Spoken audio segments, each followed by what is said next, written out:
ఉదయకాల ప్రార్థన యొక్క ప్రాముఖ్యత. మనుషులతో మాటలాడుటకు మునుపే దేవునితో మాటలాడవలెను. ఇతరులతో సహవాసము చేయుటకు మునుపే దేవునితో సహవాసము చేయవలెను. భూసంబంధమైన వార్తలు వినుటకు మునుపే పరసంబంధమైన వార్తలు వినవలెను. మనుషుల ఎదుట కూర్చొనుటకు మునుపు దేవుని ఎదుట కూర్చొనవలెను. దేవుని ఎదుట మోకరిల్లిన ఎడల మనుషుల ఎదుట మోకరిల్లవలసిన అవసరముండదు.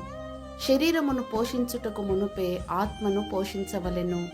నిన్ను నీవు అద్దములో చూచుకొనుటకు మునుపే యేసును నీవు చూడవలెను. నిద్రలేచి ప్రభు అయిన క్రీస్తుతో సంభాషించుము. గనుకని 63వ కీర్తనలో, దేవా నా దేవుడవు నీవే, వేకువనే నిన్ను వెదకుదును అని రాయబడి ఉన్నది. గనుక దేవుని కృప పొందుటకును జయము పొందుటకును ఒక శక్తివంతమైన రహస్య ఆయుధం.